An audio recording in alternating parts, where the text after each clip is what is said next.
آج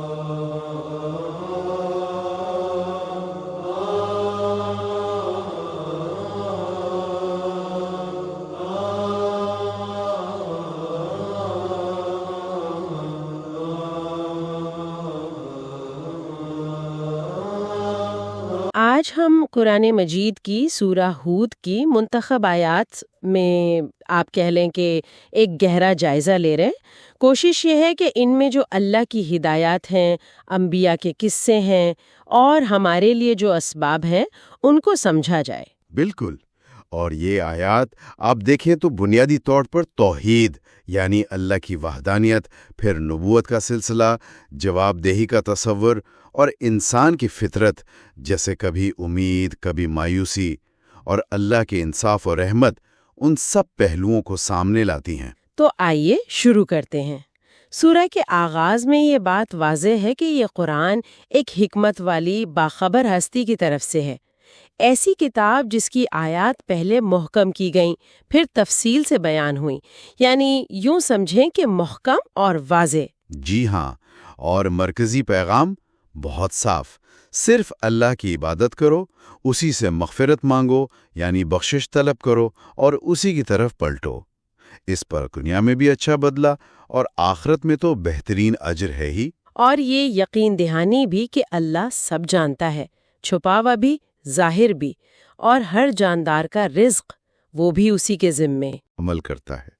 یہ آزمائش والی بات تو بار بار آتی ہے نا؟ یقیناً، اور پھر فوراً بعد انسانی رد عمل کا ذکر ہے کہ عام انسان کا کیا حال ہے جب رحمت چھن جائے تو مایوس، اور جب نعمت ملے تو اترانے لگتا ہے، فخر کرتا ہے۔ جی، سوائے ان کے جو صبر کرتے ہیں، یعنی ہمت نہیں ہارتے اور نیک عمل کرتے رہتے ہیں، ان کے لیے پھر خاص معافی اور بہت بڑا اجر ہے۔ بالکل۔ لیکن دوسری طرف وہ لوگ ہیں جو انکار کرتے ہیں، ان کے اعتراضات بھی عجیب تھے۔ ہاں، جیسے وہ کہتے تھے کہ بھئی نبی پر کوئی خزانہ کیوں نہیں اترا یا کوئی فرشتہ ساتھ کیوں نہیں آیا، یا یہ کہ یہ قرآن تو خود بنا لیا ہے، نعوذ باللہ۔ اور دنیا کی زندگی کو ترجیح دینے والوں کا انجام وہ بھی واضح کر دیا گیا۔ جی، کہ آخرت میں ان کے لیے آگ ہے اور ان کے سارے اعمال ضائع، بیکار۔ مومن اور کافر کی مثال بھی دی گئی ہے، دیکھنے سننے والے اور اندھے بہرے جیسی۔ فرق بالکل واضح ہے۔ بہت واضح ہے۔ اچھا، اب آئے ہیں انبیاء کے قصوں کی طرف۔ حضرت نوح علیہ السلام کا قصہ تو کافی تفصیل سے ہے۔ جی ہاں، ان کا مشن تھا اپنی قوم کو شرک سے یعنی اللہ کے ساتھ دوسروں کو شریک کرنے سے روکنا۔ لیکن قوم نے کیا کہا؟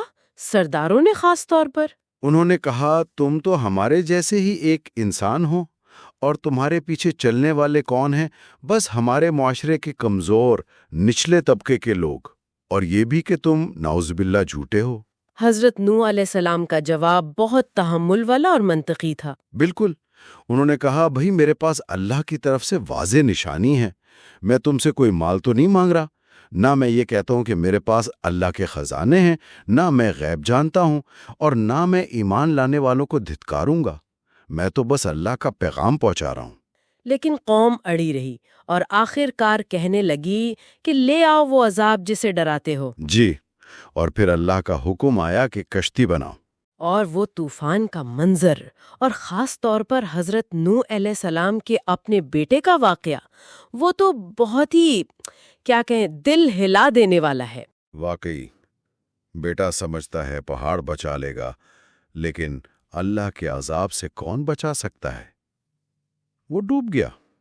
اور اس کے بعد جب حضرت نوح نے ایک باپ کی حیثیت سے بیٹے کے لیے دعا کی تو اللہ کا جواب آیا کہ وہ تمہارے اہل میں سے نہیں ہے، اپنے عمل کی وجہ سے۔ یہاں رشتہ نہیں، عمل دیکھا گیا۔ یہ بہت بڑا سبق ہے، ایمان اور عمل اصل معیار ہیں۔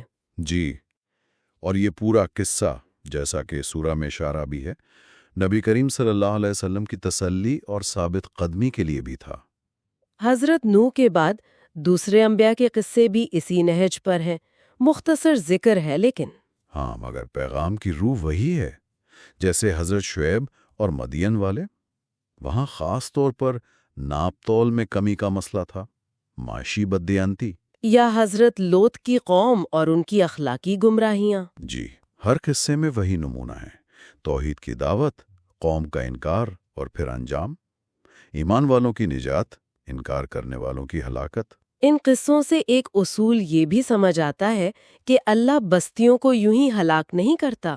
نہیں، جب تک ان کے باشندے اصلاح کرنے والے ہوں، یعنی جب اصلاح کی گنجائش ختم ہو جائے تب گرفت ہوتی ہے۔ ایک اور دلچسپ نقطہ آیت 118-119 میں کہ اللہ چاہتا تو سب کو ایک ہی امت بنا دیتا، مگر اس نے انہیں مختلف رہنے دیا، سوائے ان کے جن پر اللہ رحم کرے۔ جی، شاید اسی اختلاف میں، اسی چوائس میں انسان کی آزمائش کا راز ہے۔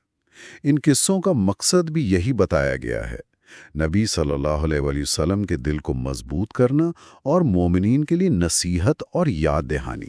تو آخر میں خلاصہ کیا ہے؟ بنیادی ہدایات کیا ہیں؟ دیکھیں، سب سے اہم حکم ہے استقامت کا، یعنی دین پر جمے رہنا، سیدھے راستے پر چلتے رہنا، اور نماز قائم کرنا، صبر کرنا، اور بہت اہم بات، ظالموں کی طرف ذرا بھی جھکاؤ نہ رکھنا۔ اور حتمی یقین دہانی، وہ یہ کہ غیب کا علم آسمانوں اور زمین کا صرف اللہ کو ہے، سارے معاملات اسی کی طرف لوٹتے ہیں، تو بس اسی کی عبادت کرو اور اسی پر توکل یعنی بھروسہ رکھو، وہ ہمارے اعمال سے بے خبر نہیں۔ تو حاصل کلام یہ کہ سورہ ہود ہمیں اللہ کے پیغام کے تسلسل، اپنے انتخاب کے نتائج یعنی ایمان لانے یا انکار کرنے، انصاف کرنے یا ظلم کرنے کے انجام، اور ہر حال میں خاص طور پر مشکل میں صبر اور اللہ پر توکل کی اہمیت سکھاتی ہے۔ بالکل، اور ایک سوال جو سوچنے کے لیے چھوڑا جا سکتا ہے وہ یہی آیت 118-119 والا ہے کہ اللہ نے انسانوں کو مختلف کیوں رہنے دیا؟ اگر وہ چاہتا تو سب ایک جیسے ہوتے۔ اس تنوع، اس اختلاف کی اجازت میں کیا حکمت پوشیدہ ہو سکتی ہے؟ اس پر غور کرنا چاہیے۔